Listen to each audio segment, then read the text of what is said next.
ओम जयंती मंगला काली भद्रकाली कपालिनी दुर्गा क्षमा शिवा धात्री स्वाहा स्वधा नमोस्तुते भगवत्यै नमः पराम्बिकायै नमः। चलो कौन सूत्र आया बाबू? पंचमी भयेन। पंचमी भयेन, यही सूत्र आ गया। ठीक है ना? कितने पद है देखो बाबू? 2 पद है। पंचमी इति प्रथमैक वचनांतम, भयेन इति तृतीयैक वचनांतम। तो हमको एक प्रथमांत मिल जाए, एक तृतीयांत मिल जाए, तो सब हम जोड़ देंगे। तो पंचमी से तो वैसे कौन समझा जाता है बाबू? पंचमी से समझाता है घसी व्याम व्यास, ये समझा ना? जाता है। तो प्रत्यय ग्रहणे तदंत ग्रहणम हो जाएगा। तो कर लो पंचम्यंतम स्वमर्थम सुबंतम भयेन सुबंतेन सह वा समस्यते सच तत्पुरुषः। बना लोगे? नहीं कहने की जरूरत है किसकी कहाँ से अनुवृत्ति आई, पता है ना? चलो क्या बना दिए बोलो? पंचम्यंतम समर्थम सुबंतम भयेन समर्थेन सुबंतेन सह वा समस्यते सच तत्पुरुषः। हिंदी में क्या अर्थ हो जाएगा कि पंचम्यंत समर्थ सुबंत का किसके साथ? भयेन, भय हिंदी में बता रहे हो। भय समर्थ सुबंत के साथ समास होता है और वो समास तत्पुरुष समास कहलाता है। आयक ने चलो उदाहरण देखेंगे, समझ में आएगा। क्या दिए उदाहरण? चोराद भयम, चोराद भयम, चोर भयम दे रहे ना कि चोर से भय, तो चोराद भयम है ना? चोर से भय लगता है ना? चोर से लगता है, डाकू से लगता है जी, लगता है। तो चलो चोराद भयम यही कर लिए। तो यहाँ पर पंचम्यंत सुबंत है कोई चोराद है ना? उसका भय सुबंत के साथ, भय सुबंत के साथ ही होता है ना? तो भय सुबंध है भयम, उसके साथ क्या हो जाएगा? समास हो जाएगा, समास हो जाएगा है ना? विकल्प से और वो तत्पुरुष होगा। अलौकिक विग्रह में तो करेंगे नहीं, अलौकिक विग्रह में करना है ना? तो अलौकिक विग्रह करो। तो चोर घसी, घसी भय सु, अरे यही ना है? अरे वो नपुंसकलिंग में चलता है इसलिए भयम लिखे, लेकिन भय सु ही ना होगा अलौकिक विग्रह। चलो तो भय सु ये कर लिए। अब करो यहाँ समास घटाओ। पंचम्यंत समर्थ सुबंध कौन हुआ? चोर घसी, उसका भय सुबंत के साथ, भय सु के साथ समास कर लो। और वो कौन समास होगा? समास होगा। चलो तत्पुरुष समास, इसको कहते पंचमी तत्पुरुष समास। चलो तो कोई नहीं, तत्पुरुष समास कर लिया। समासत्वात् प्रातिपदिक संज्ञा कर लेंगे और घसी सु का लुक कर लेंगे। सुपो धातु प्रातिपदिक सूत्र बोला करो। सुपो धातु प्रातिपदिक हो, इस सूत्र से घसी सु का लुक कर लेंगे और चोर की उपसर्जन संज्ञा कर लेंगे। उसी की न होगी, घटाओ ध्यान से। अरे शुद्ध समास विधायक शास्त्र में प्रथमांत पद कौन है? हमारा पंचम्यंतम सुबंतम, यही ना है? पंचम्यंतम उससे निर्दिष्ट कौन है? निर्दिष्ट है चोर, इसीलिए उसी की उपसर्जन संज्ञा, उसी का पूर्व प्रयोग चोर भय आया ना? अब लिंग कौन सा रखा जाए भाई? चोर शब्द तो पुल्लिंग में चल रहा था, भाई नपुंसक लिंग में था। किसके अनुसार चला है? लिंग करेंगे, परवत लिंग करेंगे। तो पर में कौन है?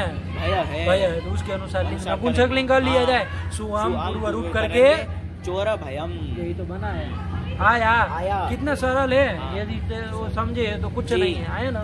चलो चोराद भयम बराबर चोर भयम। हाँ, कि चोर से भय। और किसी का भी जोड़ सकते हो चोर की जगह। अरे पंचम सुबंध कोई भी हो सकता है, उधर भय होना चाहिए। भय सुबंध इधर तो कोई भी हो सकता है ना? चलो चोराद ईश्वराद भयम, ईश्वर से भय आया ना? दैत्याद भयम क्या बन जाएगा? दैत्य भयम। ईश्वराद भयम, ईश्वर भयम, ईश्वर से भय। इस तरह से किसी का भी जोड़ सकते हो, नहीं जोड़ सकते हो। चलो श्वानाद भयम, श्वान कुत्ते से भय लगता है ना? श्वानाद भयम इति श्वान भयम, ऐसे करते चलो है ना? बिड़ालाद भयम, बिड़ाल भयम, सब में पंचमी तत्पुरुष समास कर लेंगे। क्या करना है? चलो सरल है ये। देखो वृत्ति कुछ लिखने की जरूरत नहीं। आगे चले जी। कौन आया? तो कांति क्या दसरा मसरा पड़ रहा है? तो कांतिक दूरार्थ कृच्छ्राणिक तेन, तो कांतिक दूरार्थ कृच्छ्राणिक तेन है ना? कितने दो पद हैं? कृच्छ्राणी तक, कृच्छ्राणी तक प्रथमा बहुवचनांतम, वर्ग तेन तो तृतीय वचनांतम। दो तो मिल गए हमको। क्या करना है? चाहिए हमको अर्थ करने के लिए। तो चलो कौन कौन है इसमें? कृच्छ्राणी तक पूरे पद में कौन कौन है? स्तोक, अंतिक, दूर, और उसके बाद अर्थ शब्द है ना, वो अर्थ का तीनों के साथ अन्वय कर देना बाबू। कौन तीनों के साथ? तो स्तोक, अंतिक और दूर, तो जोड़ दो। तो स्तोकार्थक, अंतिकार्थक और दूरार्थक कोई भी समर्थ सुबंत हो। आया कि नहीं? और एक चौथा कौन बता दिए? कृच्छ्र। तो कृच्छ्र सुबंत, उसमें अर्थ नहीं ना जोड़ोगे? उसमें नहीं जोड़ेंगे, नहीं जोड़ेंगे। तो चलो इतने, ये प्रथमा बहुवचन था ना, तो ध्यान रखना ये सब क्या होना चाहिए? सुबंत होना चाहिए। आया ना? क्या क्या?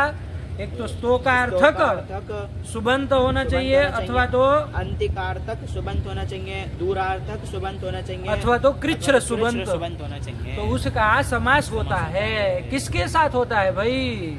तो तेन, त प्रत्यय है भाई, तो प्रत्यय है ना, तो प्रत्यय होता है कि नहीं होता? तो प्रत्यय ग्रहण है, तो तांतेन बन जाएगा ना, तांतेन सुबंतेन सह वासमस्यते, है ना, सचत पुरुष, है ना, कि तांत सुबंत के साथ तो प्रत्ययांत सुबंत के साथ समास होता है। किसका? तो इन चारों का बता दिए ना। कौन चारों का? 4 की 5?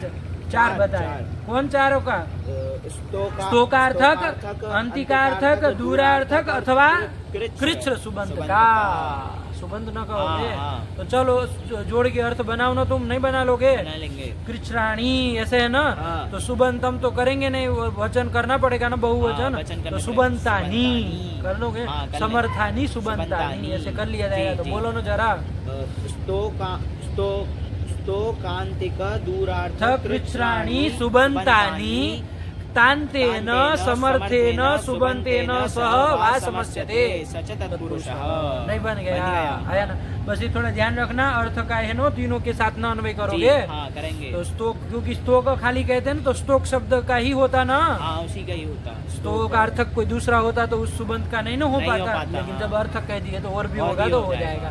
तो स्तोक अर्थक कोई भी सुबंत हो तो उसका होता है। लेकिन एक बात ध्यान रखना, हम लोग छोड़ रहे हैं बाबू, इसमें है ना वो पंचमी की भी अनुवृत्ति आएगी। पंचमी ऊपर सूत्र है ना पंचमी, 2:137 का। हाँ, तो ये इसमें 39 में आ जाएगी ना, तो पंचमी आ जाएगी, तो पंचम्यंतम हो जाएगा। और बहुवचन कर लोगे ना, क्योंकि बहुवचन है, तो पंचम्यंतानी। हाँ, तो अब अर्थ करो ध्यान से जोड़ा। स्तोकांतिक, दूरार्थक, कृच्छ्राणी, पंचम्यंतानी सुबंतानी, और तांतेन समर्थेन सुबंतेन सह वासमस्यते, सच तत्पुरुष। अब इतना टाइम नहीं लगना चाहिए, इतना सरल सरल सूत्र है, कुछ नहीं गिना दिए आपको। स्तोकार्थक, अंतिकार्थक, दूरार्थक और कृच्छ्र पंचम्यंत सुबंत का तांत, तो प्रत्ययांत बोल दो, तांत बोलना में तो प्रत्ययांत समझ सुबंत के साथ समास होता है। आया कि नहीं? उदाहरण देखेंगे तो समझ में आएगा ना। देखो क्या उदाहरण दिया है, स्तोकांत मुक्त, वही दे रहे। तो स्तोकाद मुक्त, स्तोकाद, स्तोक किसको कहते हैं? अल्प। स्तोकाद मुक्त मतलब अल्पाद मुक्त, थोड़े से मुक्त हो गया, मुक्त हुआ, मुक्त बनाया ना। तो मुक्त कहाँ बना है? मुच धातु से त प्रत्यय करके मुक्त बन जाएगा। तो क्या अर्थ हो जाएगा? थोड़े से। अरे स्तोकाद मुक्त, थोड़े से मतलब थोड़ा यत्न करने से ही मुक्त हो गया, थोड़ा साधन भजन किया, उसी से क्या हो गया? मुक्त हो गया। मुक्त हो। तो स्तोकाद मुक्त, आया ना? अल्पाद मुक्त, ये भी कह सकते हो। तो चलो स्तोकाद मुक्त। तो यहाँ देखो, यहाँ कौन है? स्तोकार्थक, पंचम्यंत समर्थ सुबंत कौन है? स्तोकाद। उसका त प्रत्ययांत सुबंत के साथ कौन है? त प्रत्ययांत सुबंत मुक्त, आया ना? उसके साथ समास हो जाएगा। आया ना? तो अलौकिक विग्रह में न करोगे तो अलौकिक विग्रह कर लो ना बाबू। स्तोक, गसी, मुक्त, सु, यही कर लिया है। कटा लोगे? कटाओ यहाँ पर। स्तोकार्थक, पंचम्यंत सुबंत हुआ। स्तोक, गसी, उसका तांत सुबंत कौन है? मुक्त, सु, उसके साथ समास कर लिया जाए विकल्प से। आया ना? तो चलो वाक्य भी रहेगा, समास भी रहेगा। तो चलो समास कर लिया जाए। और वो कौन समास? तत्पुरुष समास। तत्पुरुष समास कर लिया जाए। समास अथवा प्रातिपदिक संज्ञा कर लेंगे। और कौन सूत्र लगाएंगे? सुबह धातु प्रातिपदिक। इससे क्या होना चाहिए? गसी और सु का लुक होना चाहिए ना। अरे कर ही देंगे हम तो, कर देंगे ना। लेकिन तभी एक और सूत्र आ रहा है जस्ट उसके बाद, क्या आया है पढ़ो। पंचम्याः स्तोकादिभ्यः, दो पद है बाबू। पंचम्याः, पंचमी का पंचम्याः बन जाएगा ना, षष्ठी में बन जाएगा। और स्तोकादिभ्यः तो पंचमी है ही, आया कि नहीं। तो क्या अर्थ हो जाएगा कि स्तोकादि शब्दों से पर में पंचमी का क्या होता है, तो नहीं न लिखे है सूत्र में। तो वृत्ति पढ़ो, अलुक उत्तर पदे। अलुक करने वाला सूत्र है कि स्तोकादि शब्दों से पर में पंचमी का क्या होता है, अलुक होता है। अलुक मतलब लुक नहीं होता, आया कि नहीं। पंचमी का ही स्तोकादि से पर में ही पंचमी का लुक नहीं होता। लेकिन कब निमित्त क्या मांगा, उत्तर पदे। उत्तर पद परे रहते, उत्तर पद परे रहते, इन करेंगे, समझे। चलो अब घटाओ यहाँ पर बाबू, घटाया जाए ना। क्या किए थे तुम, स्तोक गसी मुक्त सु ये था। समास कर लिए थे, प्रातिपदिक संज्ञा कर लिए थे, और सुपो धातु प्रातिपदिक से किसका गसी और सु का लुक करने जा रहे थे। लेकिन इसने कहा स्तोक आदि से पर में पंचमी है, उसका लुक नहीं होगा, उत्तर पद परे रहते। उत्तर पद पर में है कोई, कौन उत्तर पद है, तो परे रहते, लुक नहीं होगा। तो चलो पंचमी को छोड़ दो, आया कि नहीं आया। लेकिन वो सु का तो कर दिया जाए ना, सु का उसका हो जाएगा। उसको थोड़ी निषेध कर रहा है, उसका लुक नहीं ना कर रहा। तो चलो कोई बात नहीं, तो उसको हटा दो। तो क्या स्थिति बनी, स्तोक गसी मुक्त। अरे सु का तो लुक कर दोगे ना, गसी का करने जाओगे तो ये रोक देगा बस खाली। चलिए तो स्तोक गसी। अब जब लुक नहीं हुआ तो गसी को आत वगैरह करके पंचमी की प्रक्रिया करके क्या बना लोगे, स्तोकात, ये बन जाएगा, स्तोकात बन जाएगा। आगे मुक्त है, मुक्त अब कहाँ सु है, मुक्त है। क्या स्थिति, ध्यान से बोलो, ऐसे अंट संट करोगे तो फिर दिमाग चाटोगे हमारा। स्तोकात मुक्त, ये स्थिति बनी ना। अरे कुछ नहीं कि वो जो पंचमी गसी था उसको आज करके सब करके बनाओगे ना, तो स्तोकात मुक्त, स्तोकात मुक्त ये स्थिति रहेगी। यहाँ पर करो उपसर्जन संज्ञा पूर्व प्रयोग करना है ना। किसका होगा बताओ, तुम ही बता दो। यहाँ पर अरे समास विधायक शास्त्र में प्रथमांत पद कृष्णाणी था ना, कृष्णाणी था, तो उससे निर्दिष्ट कौन है यहाँ पर, स्तोकात यही ना है। तो फिर अरे पंचम्यंत भी कह दो तो वो भी प्रथमांत है, तो उससे निर्दिष्ट स्तोकाद है ना। चलो तो उसका क्या हो जाए, उपसर्जन संज्ञा पूर्व प्रयोग करेंगे तो स्तोकाद ही पहले रहेगा। तो स्तोकाद मुक्त, इधर संधि करो कोई हो सकती है तो लगेगा कोई, स्तोकाद मुक्त। अरे अनुनासिक पर में है मुक्त का म, यारो अनुनासिक अनुनासिको वा। अरे पदांत यर को क्या हो जाएगा, स्तोकाद के दो को अनुनासिक क्या हो जाएगा, न हो जाएगा, स्तोकान मुक्त, ये बन जाएगा। ये प्रातिपदिक बना। अब इससे क्या ले लिया जाए, लाया जाए और परवलिंग किया जाए। तो मुक्त पुल्लिंग में था ना, तो उसी की तरह कर लिया जाए, कर देंगे, स्तोकान मुक्त। तो वही तो रूप बनाया, नहीं बनाया, स्तोकान मुक्त। ठीक हुआ, क्या अर्थ हो जाएगा कि थोड़े से मुक्त हुआ, है ना। मुक्ति जो पा लिया है, आया ना, थोड़े से आया। और स्तोकार्थक कोई भी शब्द होगा तो करेगा ना, खाली स्टोक में नहीं ना करेगा। मान लीजिए स्टोकार्थक, स्टोक मतलब अल्प होता, अल्प शब्द ही होता तो नहीं बन जाएगा। करो तो जरा, तो अल्पात मुक्त है ना, कि थोड़े से मुक्त हुआ, है ना। मुक्त हुआ जो है उसको कहेंगे। तो चलो अलो की विग्रह करो, करेंगे अल्प गसी मुक्त सु, ये कर लोगे। और क्या कर लिया जाए, इसका समास नाम कर लिया, किस सूत्र से, स्तोकांतिक दूरार्थ कृच्छ्राणिक तेन, आया ना। घटाव इसमें क्या कहे थे, कौन सा लेके घटा नाम को, अभी तो यहाँ पर स्तोकार्थक पंचम्यंत सुबंत हो क्या, अल्प घसी, उसका तांत सुबंत के साथ समास होता है। तांत सुबंत है हमारा मुक्त सु, उसके साथ समास कर लेंगे। कितना सरल है, समास कर लिया। और समास प्रातिपदिक संज्ञा और शुभ लुक होने जा रहा था। अरे घसी और सु दोनों का लुक होने जा रहा था, लेकिन अलुक करने वाला सूत्र कौन आ जाएगा, स्तोकादि शब्दों से पर में पंचमी का अलुक कर देना, उत्तर पद परे रहते। तो पंचमी का अलुक कर दो भैया, लुक नहीं करना है। सु का तो कर दोगे ना, सु को धातु से। चलो तो क्या स्थिति, और वो फिर घसी को आत वगैरह करके क्या बन जाएगा, अल्पात मुक्त, ये बन जाएगा। अब वो अल्पात की उपसर्जन संज्ञा पूर्व प्रयोग कर लोगे ना। और क्या कर लिया जाए, अनुनासिक से न कर लोगे, अल्पान मुक्त, और सु लाएंगे, रुत विसर्ग कर लेंगे। थोड़े से मुक्त हुआ पुरुष, है ना जी। यही तो बन जाएगा, क्योंकि स्तोकार्थक कहा ना भाई। तो कोई और भी होगा तो चले, और भी यदि कोई होगा तो भी हो जाएगा, ये नहीं कि दो में ही आया ना जी। स्तोकार्थक पंचम्यंत सुबंत का तांत समर्थ सुबंत के साथ समास होता है, यही कहता है। चलो अब दूसरा वाला लिया जाए। दूसरा अंश क्या था? अंतिकार्थ। तो अंतिकार्थ, अंतिकार्थ समर्थ सुबंत का कौन सा सुबंत? जोड़ो विभक्ति जो आई ना पंचमी, इसीलिए कहा आया अंतिकार्थ पंचम्यंत समर्थ सुबंत का तांत समर्थ सुबंत के साथ समास होता है, हो जाएगा ना, तत्पुरुष समास होता है। क्या उदाहरण दिया है इन्होंने? उदाहरण दिया अंतिकार्थ आगत, अरे अगत, आगत क्या? अंतिकात आगत। चलो तो क्या अंतिक मतलब किसको कहते हैं? समीप। तो समीपाद आगत, समीप से आया हुआ, है ना, पुरुष आया हुआ पुरुष हो जाएगा ना अर्थ। तो चलो समीप से आया हुआ, तो अंतिकाद आगत करो, अलौकिक विग्रह सब करो। अब ये सब थोड़ी ना बताया जाएगा। अंतिक गसी आगत सु, आगत सु कर लिए। चलो ये आगत आंग पूर्वक गम धातु से त प्रत्यय करके न बना है, तो ध्यान रखो आगत सु। तो करो यहाँ घटाओ ना, तो यहाँ पर अंतिकार्थक पंचम्यंत सुबंत हुआ।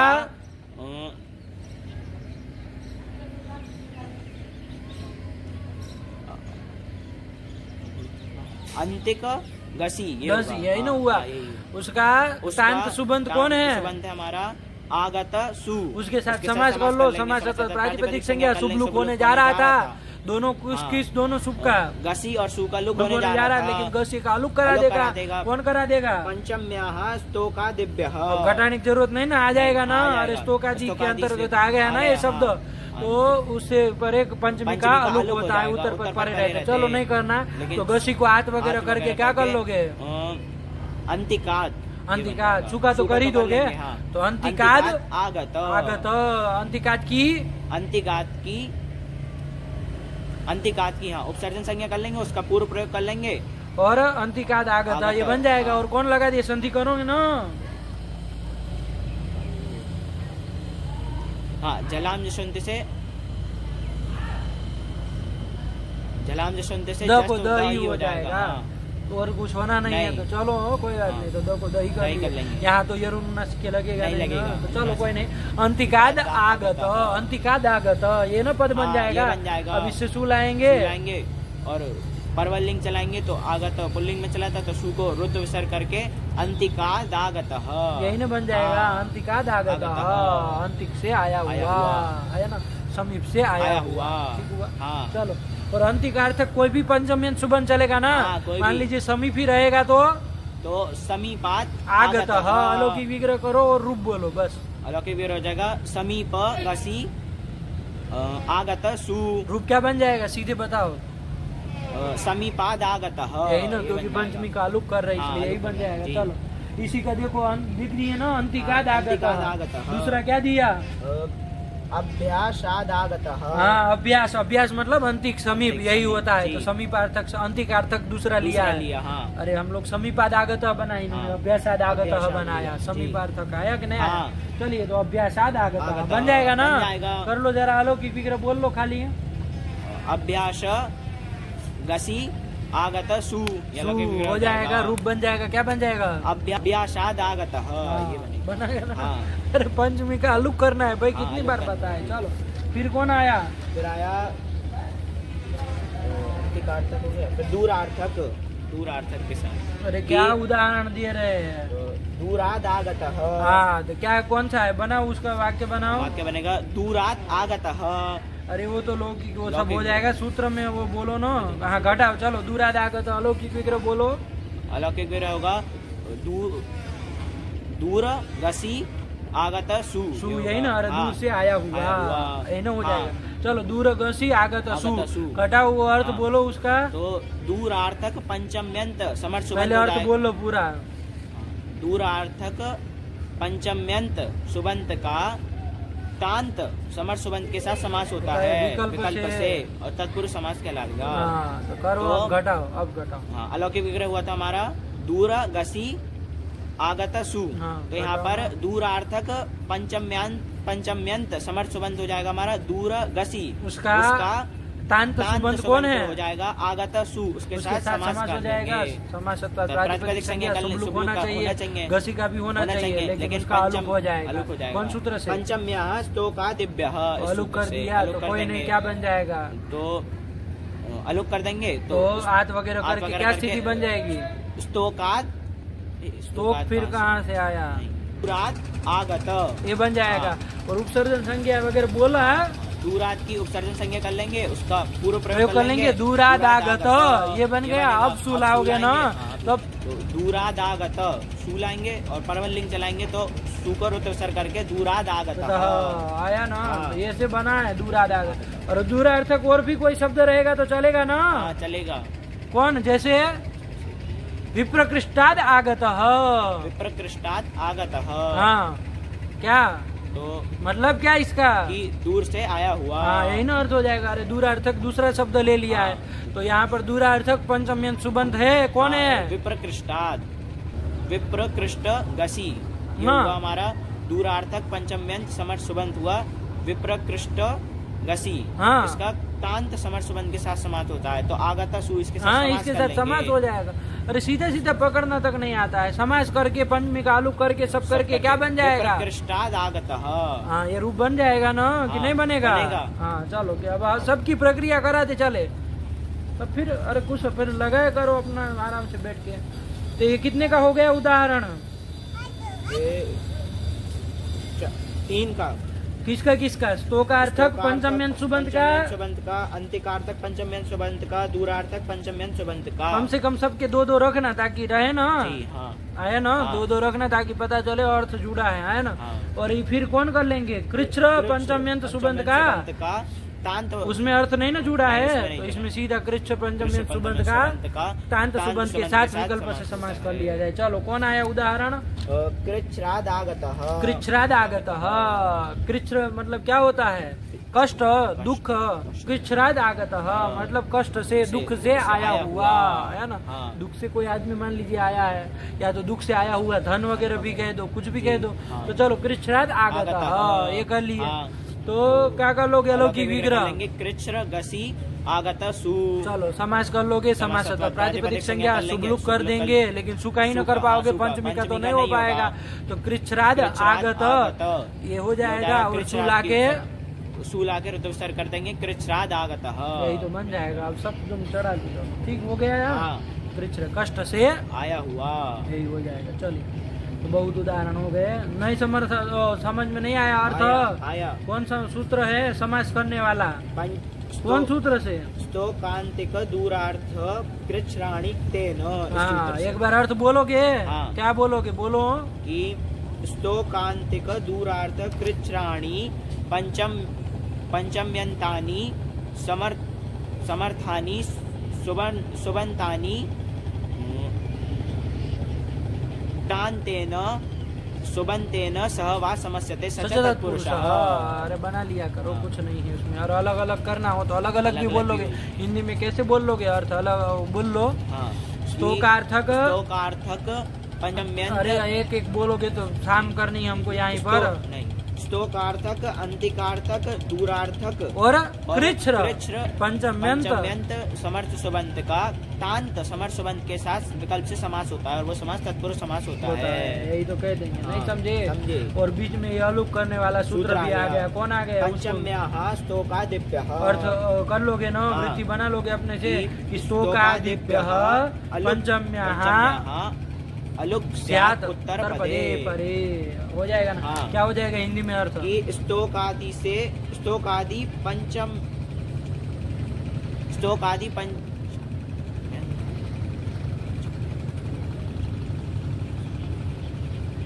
स्तोकादि से पर में पंचमी का अलुक होता है, उत्तर पद परे रहते।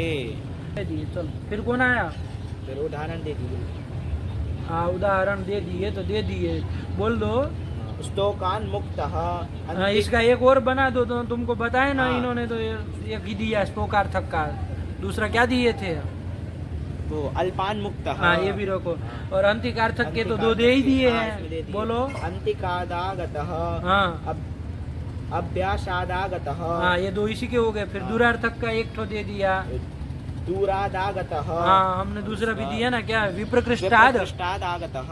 और कृच्र का तो एक ही होगा क्योंकि उसमें अर्थ नहीं ना है, तो कृच्छ्राद आगत। वहाँ मान लीजिए दुखद आगत होगा तो वहाँ समास नहीं होगा, क्योंकि कृच्छ्रार्थक के साथ नहीं करता, कृच्र के साथ ही करता है, समझे। तो चलो यही कर लिए, कृच्छ्राद आगत, उसका एक ही उदाहरण बनेगा। ठीक, चलो तो ये कर लिए। और एक बात ध्यान रखो, मान लो कोई पूछे बाबू कि इसमें तो समास करने का कोई मतलब ही नहीं हुआ, अरे समास करके क्या इसमें हुआ, अरे समास नहीं भी करते स्तोकान मुक्त नहीं बन जाता, अरे स्तोकान मुक्त था ही, संधि करनी थी बस, समास करके तो कोई लाभ नहीं हुआ यहाँ पर। हुआ क्या कि अगर समास नहीं करते तो मुक्ता का भी पूर्व प्रयोग कर हो सकते था। चलो अब एक जगह बता दिए तो तुमको आ गया यही दिया जाएगा और क्या दिया जाएगा। नियम है ना, मुक्त चूंकि वो स्तोकाच ही पहले रहेगा ना, दूसरा समास स्वर वेदी की प्रक्रिया में भी फर्क पड़ जाएगा, समास करोगे तो वो भी फर्क पड़ जाएगा, आया कि नहीं। और इसमें संधि हमेशा आपको करनी ही पड़ेगी, स्तोकान मुक्त यरोनुनासिक के वगैरह लगाना ही पड़ेगा।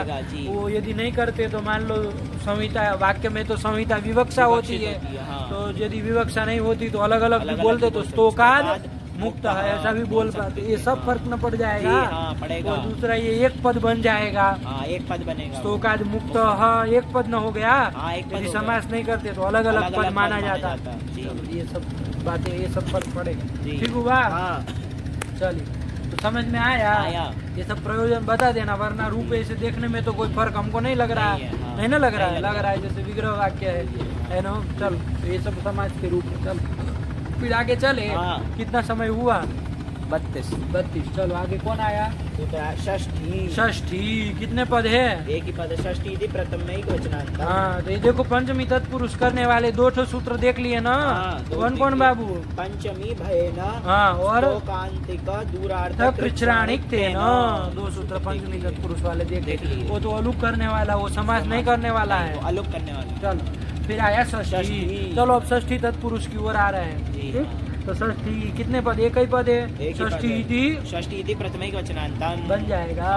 चलो एक ही पद है इसमें तो और षष्ठी से किसको समझा जाता है? घास ओस आम, इसको समझा जाता है। घास ओस आम इति षष्ठी है ना, तो प्रत्येक ग्रहण तदंत ग्रहण हो जाएगा। तो षष्ठ्यंतम सुबंतम समर्थेन सुबंतेन सह समस्यते वा समस्यते सच तत्पुरुष बन जाएगा। और इधर तृतीयांत कोई नहीं ना दिया है तो कोई नहीं, वो सुपा तो आ ही रहा है ना, उसी को सुबंत करके कर लेंगे तो क्या बन जाएगा? षष्ठ्यंतम सुबंतम समर्थेन सुबंतेन सह वा समस्यते सच तत्पुरुष। क्या हिंदी में अर्थ हो जाएगा? षष्ठ्यंत समर्थ सुबंत का समर्थ सुबंत के साथ विकल्प से समास होता है। वो कोई भी हो उसमें नहीं ना बताया है, ये नहीं बताया। अरे वो भयानक की तरह इधर नहीं ना कुछ बताया है, तो कोई भी हो आया कि नहीं आया तो उसका समर्थ सुबंत के साथ समास हो जाएगा, सच तत्पुरुष, और वो तत्पुरुष समास कहलाएगा।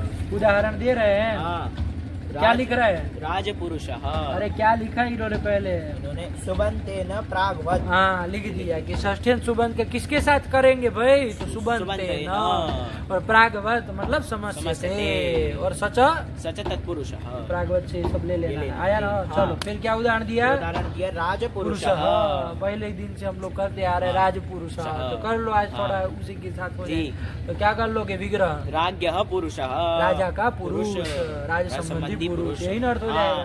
तो चलो अलौकिक विग्रह कर लो बाबू। अलौकिक विग्रह हो जाएगा राजन गस पुरुष सु, यही कर लेंगे। ठीक हुआ, राजन घस पुरुष सु। तो चलो करो यहाँ षष्ठ्यंत समर्थ सुबंत कौन हुआ? राजन गस, उसका समर्थ सुबंत के साथ पुरुष सु के साथ समास हो जाएगा। तत्पुरुष समास कर लिया जाए, समास प्रातिपदिक संज्ञा हो जाएगी। और सुख का लुक किसका? गस और सु का लुक हो जाएगा, तो नहीं ना कोई अलुक करेगा। चलो तो लुक कर दिया जाए तो क्या बचेगा? राजन पुरुष। इसमें किसकी उपसर्जन संज्ञा हो जाएगी? राजन की। क्यों? समास विधायक शास्त्र में प्रथमांत पद कौन है? षष्ट्यंतम यही है, उसके द्वारा निर्दिष्ट कौन है? उसके द्वारा निर्दिष्ट है राजन। राजन है ना, तो उसी को उपसर्जन देंगे, उसी का पूर्व प्रयोग कर लेंगे। पहले ही दिन इसको ही बताए थे। तो राजन राजन पुरुष। राजन अंतर्वर्ती विभक्ति मान के पद न है, तो वो पद है और प्रातिपदिक, तो उसके नकार का क्या कर दिया जाए? प्रातिपदिक अंत से लोप कर देंगे, लोप कर दिया जाए। तो राज पुरुष ये बन जाएगा। और पर लिंग करना है, तो पर में कौन शब्द है? पुरुष है, वो पुल्लिंग में चलता है, तो पुल्लिंग कर लो। तो सूर तो विसर्ग राजपुरुष, यही तो बन लिया राजपुरुष। क्या अर्थ हो जाएगा? राजा का पुरुष, राज संबंधी पुरुष, यही अर्थ हो जाएगा। वैसे कहीं पर भी कर लोगे ना षष्ठी, तो पुरुष समास हो जाएगा। इससे क्या अर्थ कर लिए? षष्ठी सूत्र का कोई कहे क्या वृत्ति बनेगी?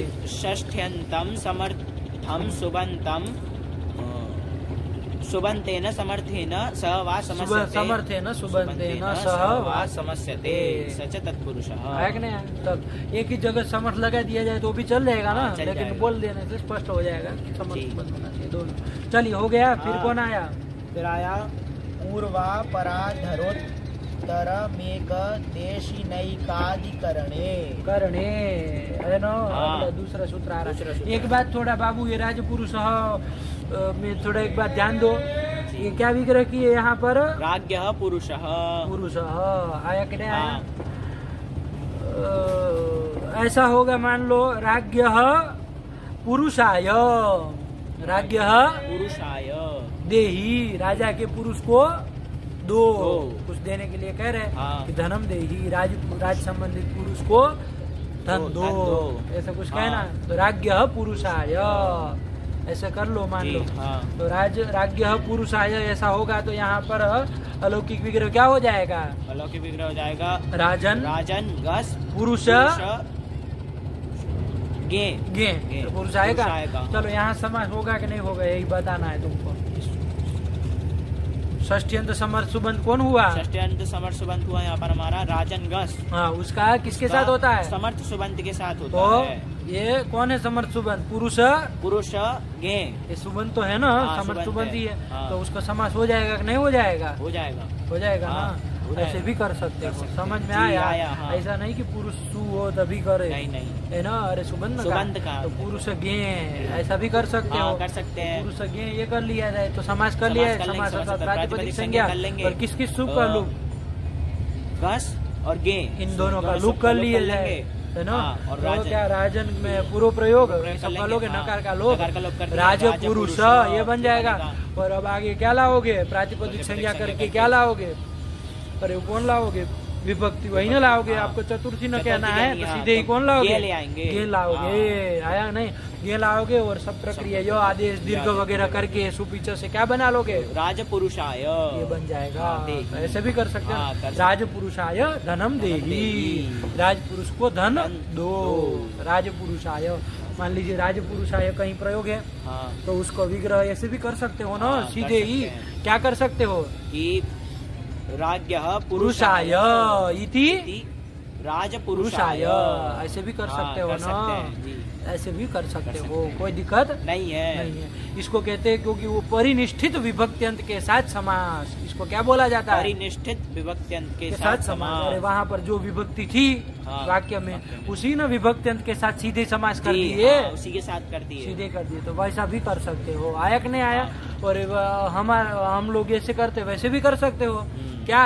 राज्ञः पुरुषः इति राजपुरुष, और फिर चूंकि तो उसमें ले जाता तस्मै राजपुरुषाय, ऐसे भी बोला जाता है। दोनों तरीका है। आया कि नहीं? सीधा भी बोलना, राजपुरुषाय का विग्रह दो तरह से बोल सकते हैं। ध्यान में आया ना? एक तो सीधा परिनिष्ठित विभक्त्यंत के साथ बोलोगे तो क्या बोलोगे? राज्ञः पुरुषाय इति राजपुरुषाय, सीधे ही कर दिए।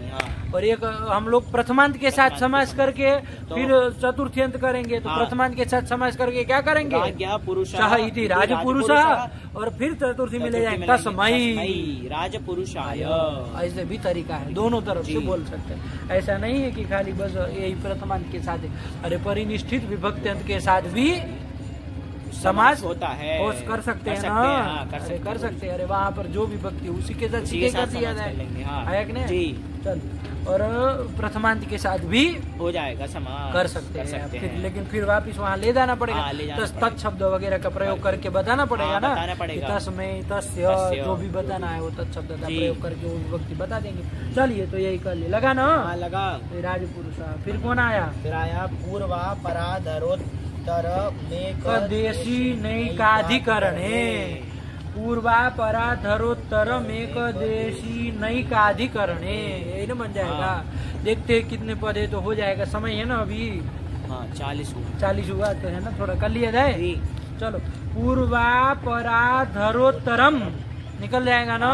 पूर्वा पराधरोत्तरम इति प्रथमैक वचनान्तम एक देशी ना इति तृतीयैक वचनान्तम और एकाधिकरणे सप्तमैक वचनान्तम। 3 पद है, तो हमको तो 2 जो चाहिए वो मिल गए, एक प्रथमांत मिल गया, एक तृतीयांत मिल गया, है ना। ये पूर्वा पराधरोत्तरम ये प्रथमांत मिल गया, एक देशी ना ये तृतीयांत मिल गया, और वो सप्तम्यंत एक अधिक आ गया, एकाधिकरण ये आया ना। तो चलो उसको जोड़ दिया जाएगा, किस चीज के साथ जोड़ना होगा वहाँ जोड़ देंगे। लेकिन क्या निकल जाएगा, कौन कौन है इसमें? देखो तो पूर्वा परा धरोत्तरम में कौन कौन है? पूर्व, अपर, अधर और उत्तर निकल जाएगा ना। कितने हैं? 4 है। कौन कौन बाबू? पूर्व, अपर, अधर और उत्तर। ये सुबंत का सुबंतम किसके साथ? एक देशी ना सुबंते न, एक देशी ना सुबंते न सह वा समस्यते सच तत्पुरुष। यही तो कर लेंगे। क्या बना लो? बना लो, पूर्वा पराधरोत्तरम समर्थम सुबंतम एक देशी ना समर्थेन सुबंतेन सह वा समस्यते सच तत्पुरुष। और वो सप्तम्यंत को जोड़ दिया जाएगा समझ करके। लेकिन इतना लगा कि नहीं लगा? किसका समास करेगा? पूर्व, पर, अपर, अधर और उत्तर इन सबर सुबंध का एक देशी समर्थ सुबंध के साथ। एक देशी क्या होता है ये समझना पड़ेगा ना। तो ध्यान रखो बाबू, एक देश वाला जो होता है उसको एक देशी कहेंगे, और धन वाले को धनी कहते हैं ना। वैसे एक देश वाले को क्या कहेंगे? एक देशी कहेंगे। तो एक देश वाला, तो एक देश किसको कहते हैं वही समझ लो। एक देश मतलब अवयव। जैसे शरीर का अवयव हाथ है ना, तो शरीर का एक देश हाथ है, एक देश है। आया ना। तो एक देश बराबर अवयव। तो एक देशी मतलब क्या हो जाएगा? अवयवी अवयव वाला, एक देश वाला हो जाएगा ना। हो जाएगा। एक देशी ना मतलब अवयवी ना आ जाएगा ना। तो देखो वही तो लिखिए, देखो ना वृत्ति, अवयवी ना सह पूर्वादय समस्यन्ते। अरे अवयवी के साथ पूर्वादि का क्या होता है? समास होता है। समास होता है विकल्प से। लगा कि नहीं लगा? अब उदाहरण देखेंगे तो समझ में आएगा। देखो उदाहरण दिया है, पूर्वम कायस्य इति पूर्व काय बनाए है ना। पूर्वम कायस्य, काय का पूर्व भाग, काय कहते शरीर को। तो शरीर का पूर्व भाग, कायस्य पूर्वम, यही ना कर लिया। अलौकिक विग्रह कर लोगे, काय पूर्व सु, यही ना कर लो। ये कर लेंगे। अब ध्यान दो, ये सूत्र से समास हो जाएगा कि नहीं हो जाएगा? ये क्या कहा था? अवयवी के साथ पूर्वादि का समास होता कहा था ना। तो यहाँ पूर्वादि में कौन है? यहाँ पर कौन है? यहाँ पूर्व है, पूर्व ही है। तो पूर्व सुबंत हो गया, पूर्व सु, उसका समास करना है। किसके साथ करना है कहे थे? अवयवी के साथ। अवयवी के साथ, अवयवी के साथ। अवयवी कौन है यहाँ पर? है काय, यही ना अवयवी है। अरे शरीर अवयवी होता है ना, हाथ आदि उसके अवयव है। और अवयव वाला कौन हो जाएगा? शरीर हो जाएगा। तो ध्यान देना बाबू, ये सीधे अवयवी कह रहे हैं, अवयवी के साथ। लेकिन अवयवी के साथ अवयवी तो अर्थ न हो गया, उसके साथ थोड़ी न समझ गए। तो अवयवी वाचक न ऐसे जोड़ दोगे ना, अवयवी वाचक सुबंध के साथ। अरे अवयवी हुआ शरीर, तद वाचक सुबंध हो जाएगा काय, ये हो जाएगा। काय लिया है, अरे नहीं, कायस्य होता है। कायस्य कहा ना, तो काय घस हो जाएगा। कायस्य उसके साथ समास हो जाएगा। नहीं हो जाएगा? हो जाएगा। यही कह रहे। लगा कि नहीं लगा? तो समझ में आया कुछ? आया। क्या कहे? बोलो सूत्र का अर्थ बोलो, जितना हम लोग किए उतना। कि पूर्वादि ये जो 4 शब्द है उस समर्थ सुबंध का किसके साथ? अवयवी वचन मतलब वाचक, अवयवी वाचक समर्थ सुबंध के साथ समास होता है। अवयवी वाचक कोई भी समर्थ सुबंध होगा तो उसके साथ क्या होता है? तत्पुरुष समास होता है विकल्प से। यही तो कह रहा है, नहीं समझे?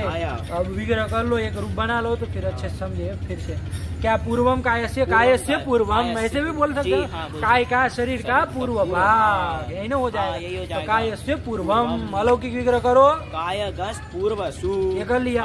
कटाव यहाँ पर समास हो जाएगा ना? हो जाएगा। क्या है यहाँ पर? पूर्व सुबंध है, उसका किसके साथ है? अवयवी वाचक सुबंध कौन है यहाँ पर? कायगस, उसके साथ समास कर लोगे, वो तत्पुरुष समास होगा। समास प्रातिपदिक संज्ञा कर ली जाए और शुभ लुक कर दिया है। किसका किसका? गस और सु का लुक कर देंगे तो क्या बचेगा? काय पूर्व। ध्यान से करना। अब यहाँ पर उपसर्जन संज्ञा किसकी होगी?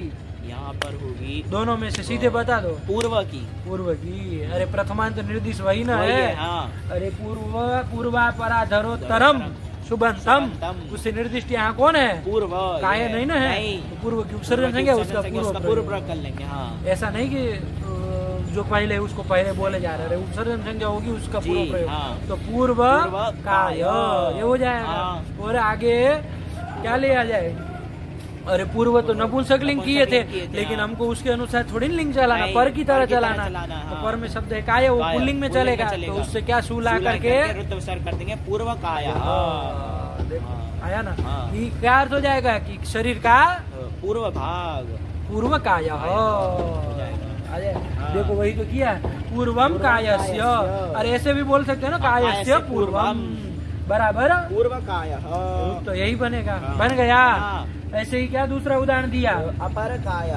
क्या विग्रह कर लो तुम? अपरम, अपरम कायस्य, कायस्य अपरम, काय का शरीर का अपर भाग, अपर का पिछला भाग। मान लीजिए शरीर का पिछला भाग, पीठ वाला हिस्सा, तो पिछला भाग, यही ना अर्थ हो जाएगा।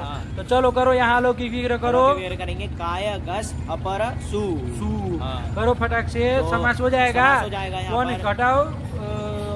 उत्तर कौन है यहाँ पर?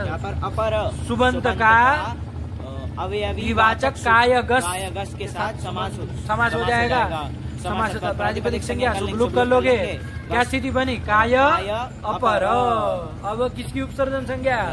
अपर की उपसर्जन संज्ञा, उसका पूर्व प्रयोग अपर काय। और पर की तरह लिंग, काय की तरह लिंग चलाना है, तो अपर काय से सु लाके कर देंगे अपर काय।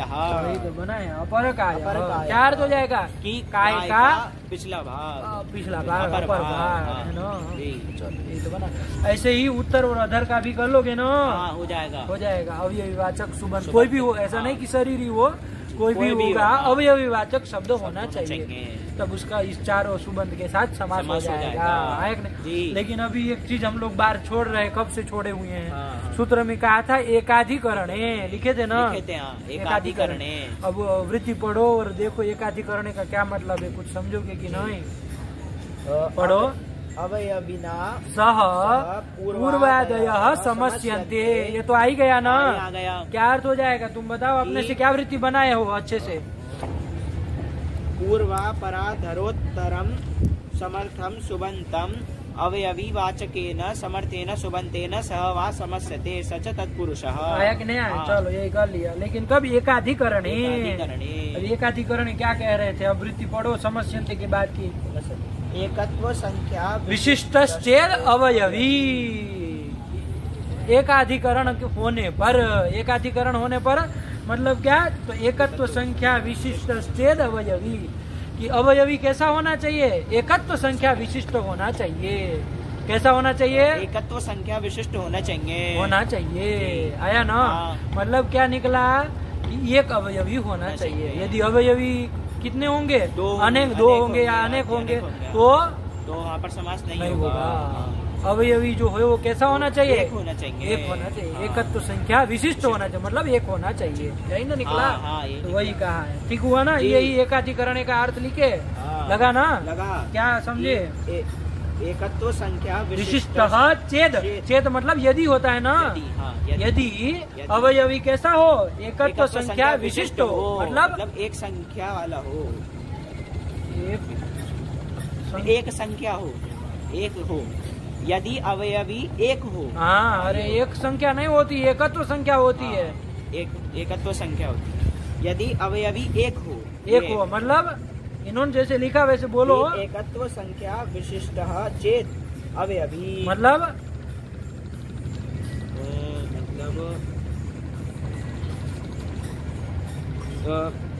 यदि अवयवी एकत्व संख्या विशिष्ट हो, आया ना, मतलब एक अवयवी हो। हाँ, एक अवयवी हो।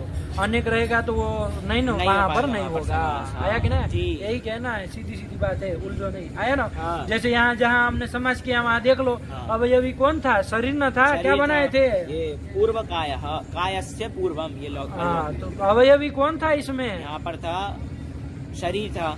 हाँ, उस तदवाचक सुबंध का न किया है समाज, तो अवयवी जो है वो एक न था, एक कायस्य कहा था ना, एक शरीर का पूर्व भाग, शरीर का एक न किए थे, एक वचन किए थे, तो अवयवी कितने? एक ही न थे, इसीलिए समास हुआ। यदि मान लो अनेक होते अवयवी, अनेक होते तो नहीं। जैसे मान लीजिए कायस्य का जगह काया नाम होता, काया नाम मतलब शरीरों का, ऐसा होता मान लो, तो वहाँ पर समास नहीं होता। क्यों? क्योंकि अवयवी जो है वो एक नहीं है, एक नहीं, एकत्व संख्या विशिष्ट नहीं। आया ना।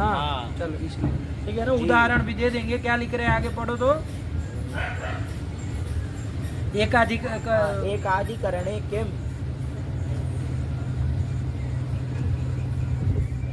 पढ़ो। एकाधिकरणे किम पूर्वः छात्राणाम की सूत्र में एकाधिकरण कहा ना, एकाधिकरण मतलब क्या निकाले उसका अर्थ? एकत्व संख्या विशिष्ट चेद अवयवी, मतलब यदि अवयवी एकत्व संख्या विशिष्ट हो, एक हो, तभी होगा। अवयवी यदि अनेक होगा तो नहीं होगा। जैसे कहाँ पर? तो पूर्व छात्राणाम, छात्रों का पूर्व भाग कहा, तो छात्रों का पूर्व भाग ये कहा, तो छात्रा नाम कहा है ना, ध्यान रखना। तो ये जो छात्र है वो क्या है? अवयवी तो है, अवयवी है, तो अवयवी वाचक सुबंत छात्र आम होगा कि नहीं? होगा। लेकिन उसका पूर्वम के साथ समास होगा, पूर्व के साथ समास होगा कि नहीं होगा? नहीं होगा। क्यों नहीं होगा? क्योंकि ये अवयवी जो है वो एक नहीं है, एक नहीं, अनेक है। आया कि नहीं? एकत्व संख्या विशिष्ट अवयवी नहीं है, इसलिए समास नहीं होगा, वाक्य ही रहेगा। पूर्व छात्राणाम, छात्रों का पूर्व भाग। आया ना। यदि छात्र से होता तो कर लेते हैं। अरे एकत्व विशिष्ट यदि अवयवी रहता, एकत्व विशिष्ट यदि अवयवी रहता तब तो समास हो जाता। आया ना। हो गया, यही कहना था, और कुछ नहीं है। आया ना जी। और उदाहरण सब हो गए इसके? हो गए। अरे दो ही दिए इन्होंने, आगे अधर और उत्तर का भी बना लोगे? बना लो उदाहरण अपने से, काय के साथ ही कर लोगे। काय से अधरम, अधरम काय का अधर भाग, अधर भाग मतलब निचला भाग है ना, काय का निचला भाग है ना। तो चलो करो यहाँ पर अलौकिक विग्रह हो जाएगा। काय गस अधर सु, बस यहाँ पर घटाओ सीधे। अधर सुबंत का, अधर सुबंत का, अधर सुबंत हो जाएगा हमारा अधर सु, उसका अवयवी वाचक समर्थ सुबंत के साथ अवयवी वाचक सुबंत हो जाएगा हमारा काय गस, उसके साथ समास हो जाएगा ना। हो जाएगा। यहाँ वो है ना, वो चीज देखते रहना।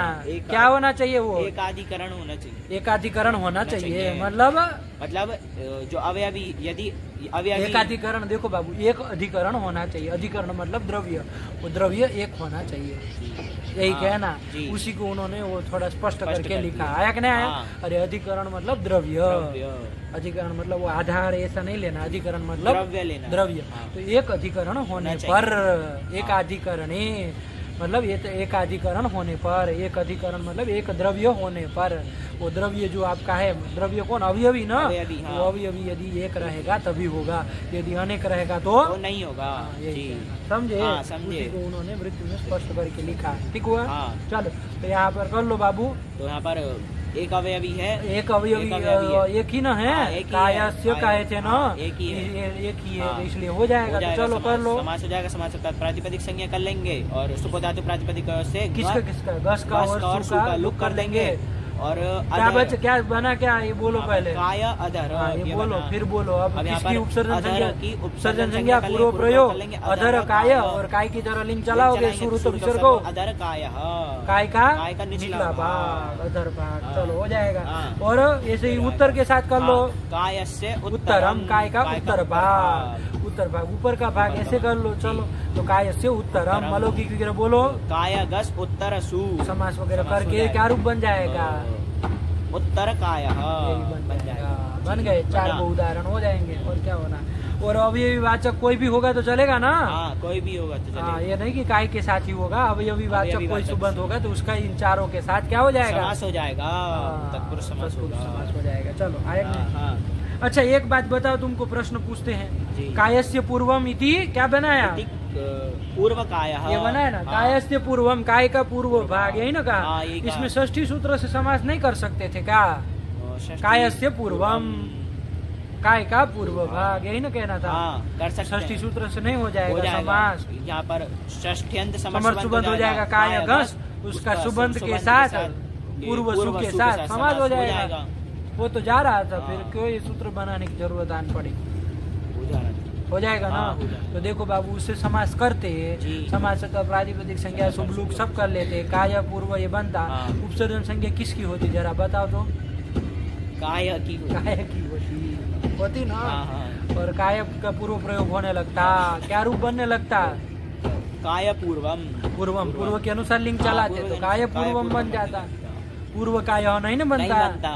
ऐसा पूर्व का क्या कराने के लिए? पूर्व प्रयोग कराने के लिए आया ना, ये सूत्र बनाया गया है।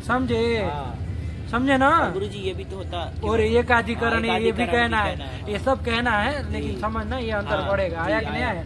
चलो, और देखो इसमें लिख भी दिया है कि ये क्या है बाबू? षष्ठी समासापवाद। ये षष्ठी समास मतलब ये षष्ठी सूत्र से होने वाला जो षष्ठी तत्पुरुष समास है उसका ये अपवाद है। आया ना? चलो ध्यान रखना, इस चीज हो गया। पूरा आ गया बाबू। और एक अधिकरण एक पदकृत्य भी आया ना, कि अधिकरण मतलब द्रव्य एक होना चाहिए। यदि अधिकरण द्रव्य जो है वो अनेक रहेगा तो समास नहीं होगा। जैसे पूर्व छात्राणाम यहाँ नहीं होगा, क्योंकि वो द्रव्य जो छात्र है अनेक है ना, इसलिए वहाँ नहीं होगा। एक बार सूत्र वृत्ति पूरा पढ़ लो बाबू, तो आगे चले। पूर्वा पराधरोत्तर नेक देशी नैकाधिकरणे अवयविना सह पूर्वादयः समस्यन्ते एकत्व संख्या विशिष्टश्चेद अवयवी षष्ठी समासापवादः। पूर्वं कायस्य इति पूर्वकायः, अपरकायः एकाधिकरणे किम पूर्व छात्राणाम बन जाएगा। नहीं ना, कोई दिक्कत नहीं। चलो फिर कौन आया? फिर आया अर्धम नपुंसकम। दो ही पद है बाबू। अर्धम इति प्रथमिक वचनांतम, नपुंसकम इति प्रथमिक वचनांतम, 2 पद है। अर्धम सुबंतम समस्यते, अर्ध सुबंत का समास होता है। किसके साथ होता है भैया? तो उसी के बाद का ना सूत्र है 2 2 1 के बाद 2 2 2। 2 2 1 के बाद तो वहीं से एक देशीना और एकाधिकरणे ये सब ले आना जी। एक ले आओ ना। तो क्या हो जाएगा? अवयवी वाचके न सुबंते न समस्यते सच तत्पुरुष कर लोगे। किसका होता है? लेकिन वो तो पूर्व वाला सूत्र तो पूर्व अपर अधर और उत्तर का करा रहा था। ये किसका करा रहा है? ये अर्ध सुबंत का करा रहा है और कुछ नहीं। आया ना? तो वृत्ति बना लो।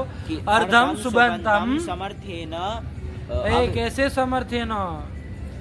हाँ बोलो। हाँ वही सही बोल रहे थे। अर्धम सुबंतम समर्थेन अवयवी वाचकेन सुबंतेन सह वा समस्यते सच तत्पुरुष। आया ना? क्या अर्थ हो जाएगा हिंदी में? कि अर्ध सुबंत का अवयवी वाचक समर्थ सुबंत के साथ विकल्प से समास होता है, और वो समास तत्पुरुष समास होता है। कर लेंगे जी। एक प्रश्न तुरंत ही दिमाग में आएगा, ये क्या आप सूत्र अलग बनाने का बवाल पाले हैं? अरे वो 4 शब्द उसमें पढ़े थे, कौन कौन?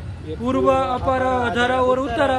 उसी के साथ जोड़ देते 5वां शब्द क्या? अर्ध। तो उसी के साथ निपट जाता, नहीं हो जाता? हो ही जाता। फिर ये अलग करने की क्या जरूरत है? तो कुछ कारण है जिसके कारण अलग कर रहे हो। तो क्या है, थोड़ा ध्यान दो बाबू। ये देखो, अर्ध शब्द के बारे में एक चीज जानो बाबू। अर्ध शब्द है ना 2 तरह के। अर्ध का मतलब तो होता है क्या? आधा।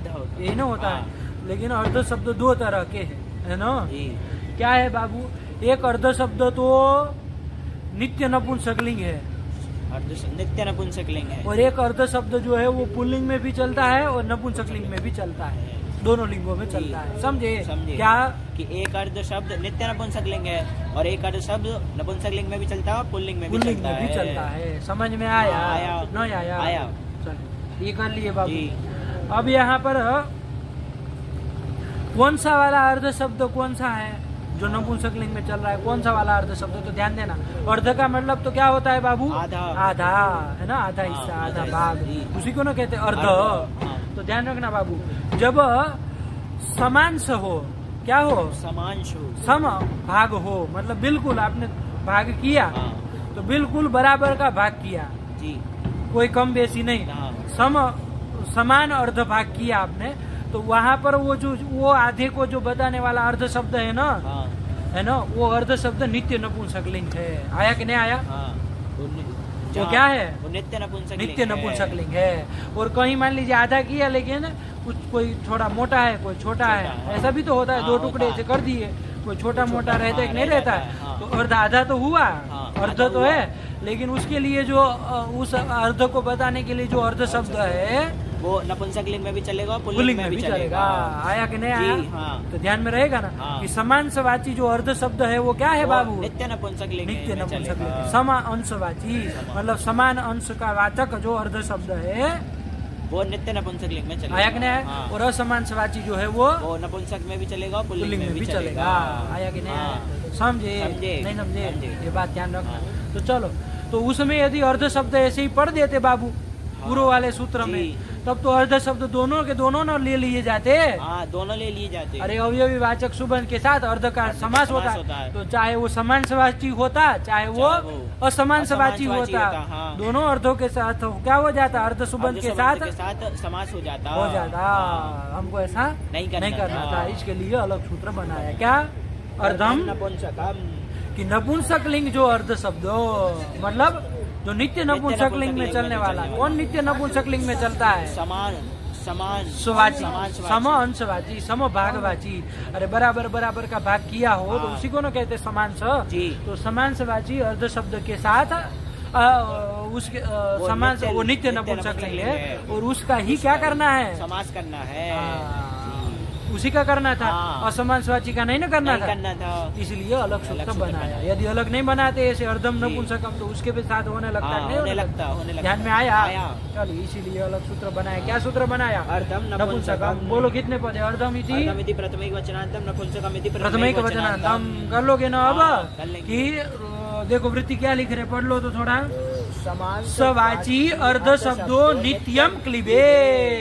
रुकना यहाँ पर कि समांशवाची जो अर्ध शब्द है वो नित्य क्लिब में, मतलब नपुंसकलिंग में चलता है। आया कि नहीं आया? और सह मतलब वो अर्ध शब्द, वो जो नित्य नपुंसकलिंग का अर्ध शब्द है जो समांशवाची है वो प्रागवत। प्रागवत मतलब एक देशी वाचक न सुमंते न सह समस्यते तत्पुरुष। आया नहीं आया? यही कह रहे, ठीक हुआ। उदाहरण देखो बाबू, क्या दे रहे हैं? अर्धम पिप्पल्याः, अर्धम पिप्पल्याः।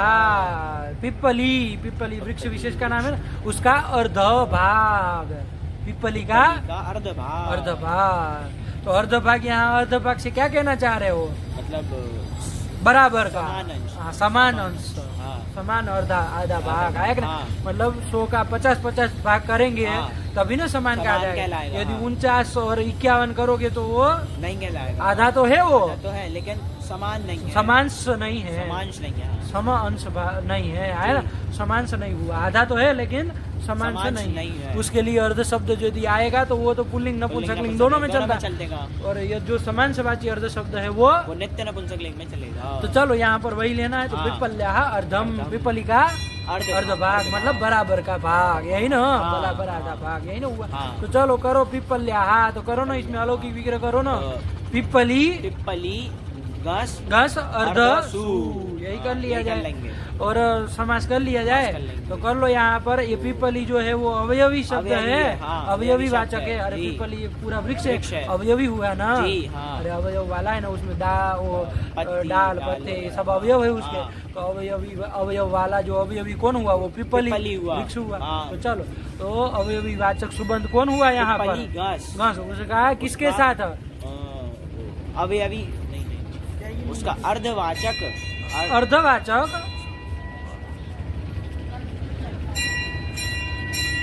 समांश अर्ध सुबंत के साथ समास होता है। क्या बोल रहे हो तुम? समझ नहीं रहे हो इसका मतलब? क्या नहीं समझ में आ रहा है वो बोलो, हमारे दिमाग मत खराब करो। अवयवी वाचक सुबंत का अर्ध सुबंत के साथ समास। हाँ तो अर्ध सुबंत के साथ समास करो ना, उसमें उलझ गए रहे हो तुम।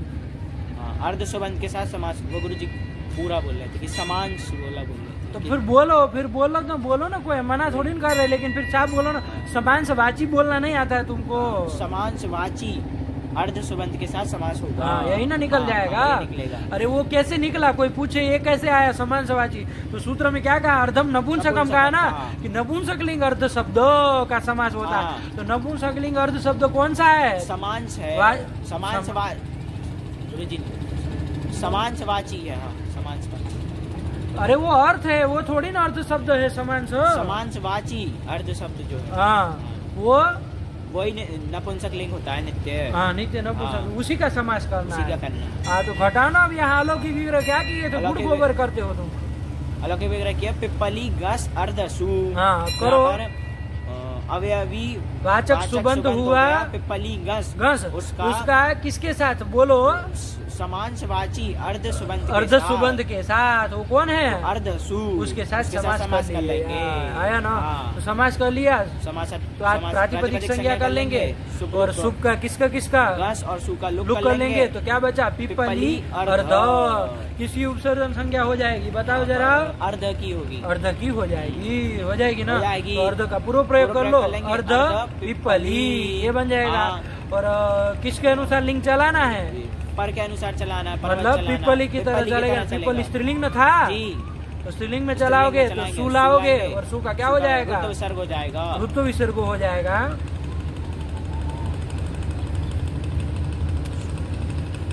अरे ग्यंत है ना भाई? हाँ ग्यंत है, तो फिर वो हो जाएगा हल्यादि लोप हो जाएगा। अरे नदी की तरह जाएगा ना? तो फिर क्या बन जाएगा? तो अर्ध पिप्पली, ये रूप बन जाएगा। देखो बना दिए ना, अर्धम पिप्पल्या बराबर अर्ध पिप्पली। आया ना? पिप्पली का अर्ध भाग, समान से भाग। यही ना हुआ समान, मतलब बराबर का भाग। आया ना? आया। थोड़ी भी कम बेसी रहेगी तो फिर तब यहाँ पर नहीं होगा समास। आया ना? मान लीजिए वैसा अर्ध शब्द तो वैसा भी आता है। वो भी नपुंसकलिंग में भी रहेगा, ध्यान रखना। पुल्लिंग में भी रहता, दोनों में रहता। लेकिन वैसा अर्ध शब्द होगा तो नहीं होगा, समास नहीं होगा। आया ना? चलो, तो उसी को छोड़ना था ना, इसीलिए अलग सूत्र बनाना पड़ा ना। यदि दोनों अर्थों के साथ कर देना होता समास, तो फिर तो उसमें अर्ध जोड़ देते, सब अर्थ के साथ हो जाता। लेकिन ये अर्धम नपुंसकम कह दिया तो अब छूट जाएगा ना वो, क्योंकि नित्य नपुंसकलिंग अर्थ का ही अवयवीवाचक सुबंध के साथ समास होता है, और किसी का नहीं होता है। तो वही तो लिखे थे, पढ़ो ना। अर्धम नपुंसकम समान वाच्य अर्ध शब्दों, समान वाची अर्ध शब्दों, समान वाची अर्ध शब्दों नित्यम क्लीबे। क्या मतलब? कि जो समान वाची अर्ध शब्द है वो नित्य नपुंसकलिंग में चलता है। वो तो आपको बता रहे अमर कोश की चाहे वो बात बता रहे कि ऐसा अर्ध शब्द नित्य नपुंसकलिंग में चलता है। आया ना? क्योंकि सूत्र में कहा अर्धम नपुंसकम, अर्थ क्या आएगा उसका? कि नपुंसकलिंग अर्ध शब्द का समास होता है। तो नपुंसकलिंग का अर्ध शब्द का मतलब क्या? कौन सा अर्ध शब्द नपुंसकलिंग है? तो उसी को स्पष्ट करके बता रहे हैं। वरना तो सूत्र से सीधा अर्थ निकालो तो क्या निकल रहा है?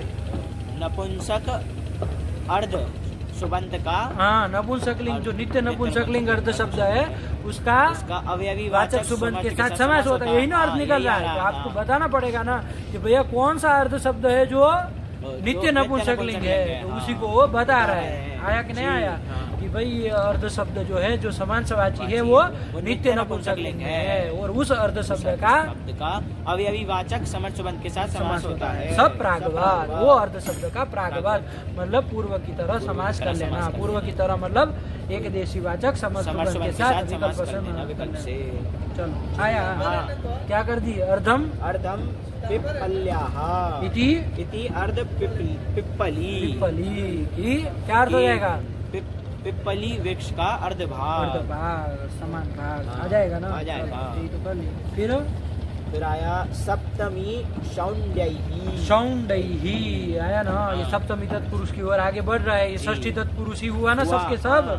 अरे सब में तो षष्ठी न थी। चलो तो कोई नहीं, हो गया ना। हाँ। चलो, एक देशी समास भी कह देते इसको, एक देशी समास। इसको षष्ठी तत्पुरुष के अपेक्षा एक है ना तो सही रहता है, एक देशी समास हो जाए, क्योंकि एक देशी वाचक सुबंध का न हो रहा है, एक देशी वाचक दोनों सुबंध में का हो रहा है, जी। हाँ, तो ऐसे भी कह देते हैं। वो षष्ठी तत्पुरुष मतलब वो षष्ठी सूत्र से जो हुआ ना, उसी को कहते हैं षष्ठी तत्पुरुष समास। आया कि नहीं आया? जी, आया कि नहीं आया। हाँ, चलो ये कर ले। अब सप्तमी तत्पुरुष आगे आ रहा है, समय क्या हुआ तो बोलो। 1-10 हो गया। चलो बहुत हो गया, कुछ नहीं, ये भी सरल है। ये सप्तमी सौंडही कितने पद दो ही ना है। सप्तमी इति प्रथमिक वचनांतम सौंडही इति तृतीय का एक वचन में सौंडही बनेगा, तृतीया बहुवचनांतम। हाँ ध्यान रखो, सौंडही आया कि नहीं। तो वृत्ति तो बना ही लोगे, दो न मिल गए आपको। ये सौंड ही बहुवचन किया है, इसका मतलब आचार्य सौंड एक शब्द होगा तो सौंड ही कैसे बनेगा, सौंडे न कहना चाहिए। इसका मतलब गण लेना चाह रहा है, तो सौंडादि भी ऐसा कर लोगे ना, तो क्या बन जाएगा वृत्ति आपकी। सप्तम्यंतम समर्थम सुबंतम सौंडादि भी सुबंत सह वा समस्यते सच तत्पुरुष। क्या हिंदी में अर्थ हो जाएगा, सप्तम्यंत समर्थ सुबंत का सौंडादि गणपठित जो समर्थ सुबंत है उसके साथ समास होता है विकल्प से, और वो समास तत्पुरुष समास कहलाता है। आया कि नहीं आया, यही तो कर लेंगे। उदाहरण भी वृत्ति देख लो एक बार। सप्तम्यंतम सौंडादि भी प्रागवत बन जाएगा ना। देखो आदि क्यों लगा लिए, क्योंकि बहुवचन किया है। इसका मतलब अरे एक सौंड शब्द के साथ करना होता मान लीजिए, तब तो सौंडे न कह देते, बहुवचन कर रहे। इसका मतलब पूरा गण लेना चाह रहे हैं। आया ना। तो चलो बिना आदि शब्द के गण ले लेना, क्योंकि बहुवचन किया है ना। चलो इसलिए तो आया ना, तो कर लिए। उदाहरण देख ले एक ठो तो काम हो जाए। क्या दिया, अक्षेषु सौंड। अक्ष क्रीड़ा में, द्युत क्रीड़ा में सौंड। सौंड मतलब प्रवीण, कुशल। सौंड किसको कहते हैं, कुशल प्रवीण होशियार। आया कि नहीं। तो अक्ष में, अक्ष क्रीड़ा जो है द्युत क्रीड़ा है, उसमें क्या प्रवीण कुशल हो जाएगा ना। तो अक्षेषु सौंड ये कर लिया। अलौकिक विग्रह कर लोगे। अक्ष घी क्यों करोगे, विग्रह ध्यान नहीं दे रहा। लौकिक विग्रह अक्षय नहीं ना कहा, अक्षेषु का है ना। अक्ष सुप सौंड सु ये कर लोगे। और इसका समास कर लो किस सूत्र से, ये सप्तमी सौंड ही कर लो। घटाओ सप्तम्यंत सुबंत कौन हुआ, हमारा अक्ष सुप। उसका किसके साथ, सौंडादि गणपठित सुबंत कौन है, सौंड सु। उसके साथ समास कर लो, समास प्रातिपदिक संज्ञा। और सुप किसका किसका, सुप और सु का लुक कर लेंगे। तो अक्ष सौंड ये बन जाएगा। किसकी उपसर्जन संज्ञा होगी, अक्ष की होगी। अक्ष की, उसका पूरा प्रयोग कर लो। अक्ष सौंड, सौंड की तरह लिंग चलेगा, पुल्लिंग। सु लाओगे, सु को तो विसर्ग अक्ष सौंड तो बन जाएगा। देखो अक्षेषु सौंड इति अक्ष सौंड इत्यादि आदि से और गणपठित शब्दों को भी समास कर लेना। आया कि नहीं आया। चलिए तो यही कर लिए, सरल ही है और कुछ नहीं है। एक लाइन है देख लो ना, खत्म हो जाए। अरे और गणपठित शब्दों के साथ भी होगा, देखना गण कौन कौन है बताना। अरे 2 4 5 सब उदाहरण एकाध पता होना चाहिए ना। चलो फिर क्या लिख रहे हैं, द्वितीया तृतीया इत्यादि योग विभागाद अन्यत्रापि तृतीयादि विभक्ति नाम प्रयोग वशात समासो ज्ञेय। चलो इसको छोड़ दो, बहुत हो जाएगा। इसको समझने वाला है, समझने वाली बात है। यहाँ तक इत्यादि तक का लगा लेना, ठीक। एक लाइन को बता देंगे अगले पाठ में, आगे भी बढ़ जाएंगे। चलो रखा जाए। भगवत्यै नमः, पराम्बिकायै नमः। अस्तु।